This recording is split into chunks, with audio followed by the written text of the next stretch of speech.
For decades, this weapon, the cluster bomb, has been both a military advantage and a humanitarian nightmare, its shadow extending far beyond the initial blast.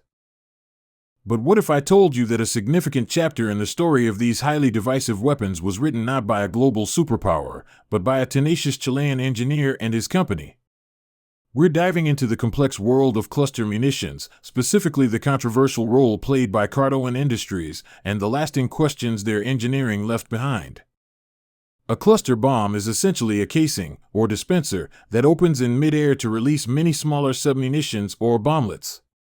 Imagine a giant egg dropping hundreds of tiny, explosive chicks over a wide area.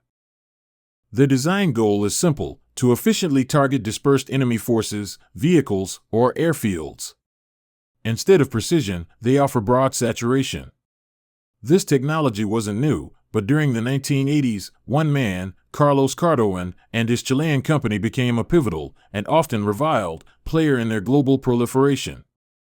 Cardoen Industries, operating under Augusto Pinochet's regime, saw an opportunity amidst international arms embargoes on countries like Iraq during the Iran-Iraq War. While many nations were hesitant to openly supply weapons, Cardoen stepped into the void. His company reverse-engineered existing designs, improved upon them, and then mass-produced cluster bombs, among other weapons, exporting them widely. This wasn't just about selling off old stock, it was about ingenious, albeit ethically fraught, engineering and manufacturing on a grand scale, turning Chile into a significant, independent arms producer. The problem, however, lay in the very nature of these weapons. While effective on the battlefield, their widespread dispersal and, critically, their high failure rate meant that many of these bomblets didn't explode on impact. They lay dormant, scattered across fields, roads, and villages, waiting. These unexploded submunitions become de facto landmines, turning post-conflict zones into deadly minefields for decades. Farmers, children, returning refugees, all become potential victims of the duds left behind. This indiscriminate and long-term threat to civilians ignited a global outcry, leading to intense debate and ultimately, the Convention on Cluster Munitions, a treaty banning their use, production, and stockpiling, though not all nations have signed it.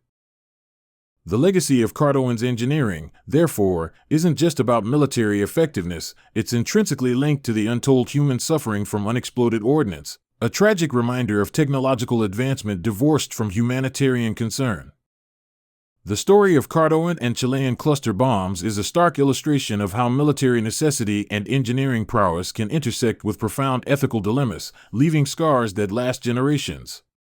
It forces us to confront the true cost of warfare, long after the last shot is fired.